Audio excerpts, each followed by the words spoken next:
जिंदगी कभी कभी हमें उस मोड़ पर ले आती है जहां ख्वाब हकीकत से कहीं ज्यादा सशक्त प्रतीत होते हैं और जहां एक साधारण सा लड़का अपने जुनून से वह सब कुछ पा जाता है जिसकी कल्पना सिर्फ अमीर घरों के लोग करते हैं।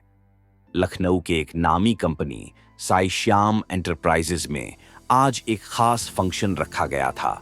स्टेज सजा था, कर्मचारी पंक्तियों में बैठे थे और हर किसी की आंखों में जिज्ञासा थी, क्योंकि मंच पर आने वाला इंसान कोई बड़ा अधिकारी नहीं था, बल्कि एक ऐसा लड़का था जिसने इस कंपनी में चाय लाने से लेकर क्लाइंट को साइन कराने तक की पूरी जर्नी तय की थी। वो था मनीष कुमार। मनीष का चेहरा शांत था, लेकिन उसकी आंखों में बीते सालों की संघर्ष की परछाई साफ दिख रही थी। मंच पर खड़ा होकर उसने जब बोलना शुरू किया तो पूरे हॉल में सन्नाटा छा गया। मैं जब पहली बार इस कंपनी के गेट पर आया था तो मेरे शरीर पर वो कपड़े थे जिन्हें पहनकर लोग मंदिर में चप्पल भी नहीं उतारते। हाथ में एक पुरानी फाइल थी और दिल में उम्मीद। लेकिन सबसे पहले मुझे जिस चीज ने टक्कर दी वो था तिरस्कार।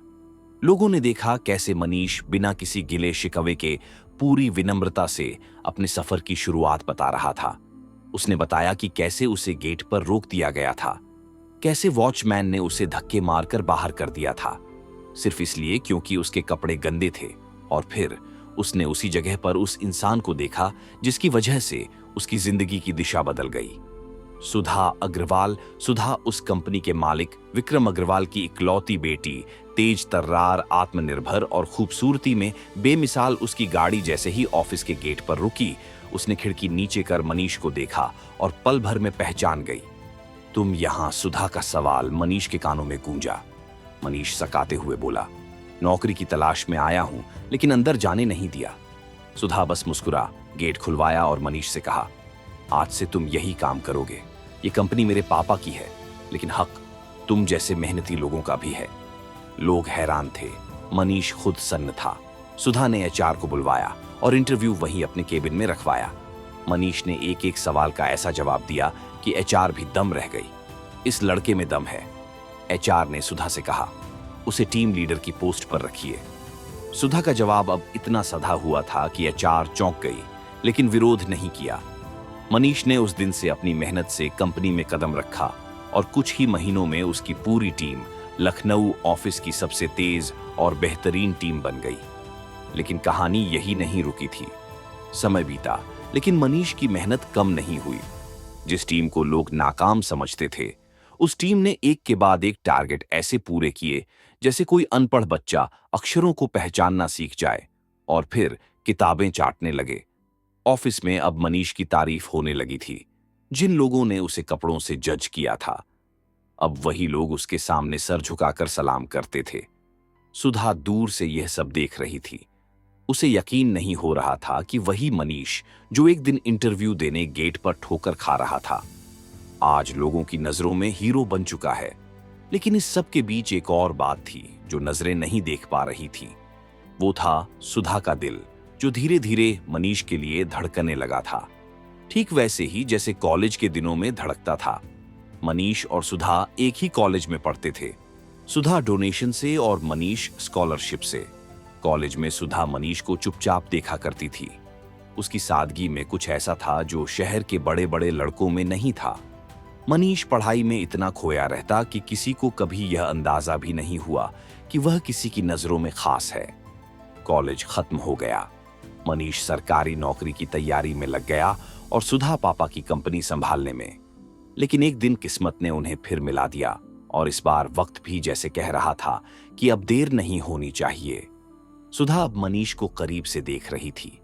उसकी सादगी, उसकी जिम्मेदारियां, उसके भीतर का संघर्ष और सबसे बढ़कर उसका आत्मसम्मान। मनीष ने कभी सुधा से कुछ मांगा नहीं, लेकिन उसके हर काम में सुधा को एहसास होता था कि यह लड़का सिर्फ उसके भरोसे की वजह से नहीं, अपने हक की वजह से आगे बढ़ रहा है। इसी बीच एक बड़ी चुनौती सामने आई। कंपनी का जनरल मैनेजर प्रवीण सक्सेना, जो मनीष की तरक्की से जलता था। प्रवीण ने मनीष को सबसे कमजोर टीम देकर कहा, अब देखूं असली टैलेंट है या सिर्फ शो। मनीष ने उस चुनौती को भी चुपचाप स्वीकार किया। ना कोई बहाना, ना कोई शिकायत, बस वही जुनून, वही इरादा, वही सच्चाई। कुछ ही हफ्तों में वही टीम कंपनी की सबसे कामयाब टीम बन गई। कंपनी के क्लाइंट्स जो सालों से डील साइन नहीं करते थे, आज मनीष के कहने पर कॉन्ट्रैक्ट पर साइन कर रहे थे। साई श्याम इंटरप्राइजेस का नाम एक बार फिर टॉप पर आ गया और इस बार वजह सिर्फ एक थी, मनीष कुमार। और अब सुधा के पिता विक्रम अग्रवाल को भी यह सब देखना पड़ा। उन्हें हैरानी हो रही थी, आखिर यह मनीष है कौन और मेरी बेटी हर बात में इसकी तारीफ क्यों करती है। और फिर उन्होंने खुद तहकीकात शुरू की। वो ऑफिस आए, स्टाफ से बात की, मैनेजर से मनीष की फाइन निकलवाई और एक शाम घर पहुंचकर बोले, बेटी आजकल तुम बहुत खुश दिखती हो, क्या कोई खास बात है? सुधा जेम गई, कुछ जवाब नहीं दिया। लेकिन पापा तो पापा होते हैं। उन्होंने हर जवाब आंखों में पढ़ लिया था। सुधा सिर झुकाकर बस मुस्कुरा रही थी, लेकिन विक्रम जी गंभीर हो गए थे। उन्होंने कहा, बेटा मैंने मनीष के बारे में सब पता कर लिया है। वह लड़का जैसा बाहर से दिखता है वैसा ही अंदर से भी है, साफ सच्चा और मेहनती। और तुम्हारी आंखों में जो चमक है ना, वो सिर्फ कामयाबी की नहीं है, वो किसी खास इंसान की वजह से है। मुझे सब समझ आ गया है। सुधा कुछ बोल नहीं पाई, बस धीरे से उठकर अपने कमरे में चली गई। लेकिन पिता के चेहरे पर कोई नाराजगी नहीं थी, बल्कि एक सुकून था, जैसे किसी पिता ने अपनी बेटी की चुप्पी में उसका सपना पढ़ लिया हो। उधर कंपनी में चर्चाएं जोरों पर थीं। कुछ लोग मनीष की काबिलियत को सलाम कर रहे थे, तो कुछ उसकी तरक्की को किसी की मेहरबानी कहकर नीचा दिखा रहे थे। क्या मालकिन की नजदीकियों ने इसे इतनी ऊंचाई दी है? कौन है यह मनीष? किस्मत का धनी है या चालाक? कहीं जलन, कहीं ईर्ष्या और कहीं कहीं सच्ची तारीफें भी। इन बातों का असर मनीष पर नहीं था, लेकिन सुधा के पिता को यह सब बर्दाश्त नहीं हो रहा था। उन्हें लगने लगा था कि अब वक्त आ गया है जब इन सवालों को एक मंच दिया जाए और सारी सच्चाई सबके सामने रखी जाए, बिना डर, बिना शर्म। और फिर उन्होंने कंपनी में एक विशेष फंक्शन का आयोजन किया, जहां कोई टारगेट की बात नहीं थी, ना किसी प्रमोशन की घोषणा। वह फंक्शन सिर्फ और सिर्फ मनीष की कहानी सुनने के लिए रखा गया था, ताकि जो लोग उसके संघर्ष को नहीं जानते वह भी जान जाए कि इंसान का मूल्य उसकी वर्दी या पद से नहीं, उसके दर्द और इरादे से तय होता है। पूरा ऑफिस सज गया था। स्टेज पर फूलों की सजावट थी और हर चेहरा जिज्ञासा से भरा हुआ। जैसे ही मंच से मनीष का नाम पुकारा गया, हॉल तालियों से गूंज उठा। लेकिन मनीष के कदम भारी थे, क्योंकि आज उसे अपनी पूरी जिंदगी सबके सामने उकेरनी थी। मनीष धीमे धीमे कदमों से स्टेज पर चढ़ा। चेहरे पर वही पुरानी मुस्कान थी, लेकिन आंखों में गहराई कुछ और ही कह रही थी। सबकी नजरें उस पर थीं, लेकिन मनीष की निगाहें एक बार सुधा से टकराई और फिर उसने माइक थामा। नमस्कार, मैं कोई महान व्यक्ति नहीं हूं। मैं बस एक ऐसा लड़का हूं जिसे जिंदगी ने हर मोड़ पर परखा है और जिसने हर बार झुकने की बजाय लड़ना चुना है। हॉल एकदम शांत था। जब मैंने पहली बार इस कंपनी का गेट खटखटाया था, तो मेरे पास ना ढंग के कपड़े थे, ना पैसा, ना कोई सिफारिश। बस एक फाइल थी जिसमें मेरे दस्तावेज थे और एक सपना कि किसी दिन मैं भी किसी इज्जतदार कुर्सी पर बैठूं। लेकिन उस दिन मुझे धक्का मिला। कपड़ों से मुझे आंक लिया गया और कहा गया कि यहां तुम्हारे जैसे के लिए कोई जगह नहीं है। मनीष की आंखें भीग रही थीं। कुछ लोग सामने बैठे चुपचाप आंसू पोंछ रहे थे। अगर उस दिन वो एक आवाज मुझे ना बुलाती, अगर सुधा जी उस समय गाड़ी से उतरकर मुझे ना रोकती, तो शायद मैं आज किसी चाय की दुकान पर भी ना होता। उन्होंने मुझ पर विश्वास किया और फिर मैंने खुद को साबित किया। मनीष ने फिर सुधा की ओर देखा और कहा, लेकिन दोस्तों, जो लोग सोचते हैं कि मेरी तरक्की सिर्फ किसी की मेहरबानी है, उन्हें मैं बताना चाहता हूं, मैंने हर दिन, हर घंटे, हर सांस से मेहनत की है। मैंने उस टीम को संभाला जिसे सब निकम्मी कहते थे, और हमने मिलकर इस कंपनी का नाम रोशन किया। मेरी सफलता कोई ताज नहीं है, ये मेरी मां के संघर्ष का जवाब है, मेरे पिता की अधूरी ख्वाहिश का पूरा होना है, और उस भरोसे का नतीजा है जो एक लड़की ने उस दिन मुझ पर जताया था, जब मैं खुद पर भरोसा खो चुका था। अब तक हॉल में बहुत से लोग रो रहे थे, यहां तक कि जो गार्ड कभी मनीष को धक्का दे चुका था, वो भी आंखें झुकाए बैठा था। तभी मनीष ने स्टेज से ही कहा, वो गार्ड जिसने मुझे रोका था, उसने कोई गलती नहीं की थी। वह अपना काम कर रहा था और मुझे इस बात का कोई मलाल नहीं है, बल्कि मैं उसे धन्यवाद देना चाहता हूं कि उसने मुझे वह तिरस्कार दिया जो मेरे अंदर की आग को और भड़का गया। लेकिन मैं सिर्फ उससे नहीं, आप सबसे भी एक बात कहना चाहता हूं। किसी को उसके कपड़ों, रंग या हालात से मत आकिए। हो सकता है वही इंसान कल आपकी कंपनी का हीरो बन जाए। तालियों की आवाज इतनी तेज थी कि मंच हिल उठा। फिर सबकी नजरें मुड़ी सुधा की ओर। उसने पिता की ओर देखा। पिता ने सिर हिलाकर हामी दी। सुधा मंच पर आई। उसके चेहरे पर एक गजब की शांति थी, लेकिन आंखें डबड़बाई हुई थीं।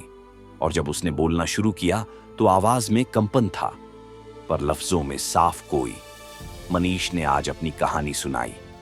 अब मैं भी कुछ कहना चाहती हूं, अपनी कहानी, अपनी चुप्पी और अपने उस प्यार के बारे में जिसे मैंने बरसों से दिल में छुपा कर रखा। हॉल फिर से सन्न था। सब सांस रोककर सुन रहे थे। जब मैं कॉलेज में पढ़ती थी तब पहली बार मैंने मनीष को देखा था। एक शांत, साधारण लेकिन गजब की प्रतिभा वाला लड़का।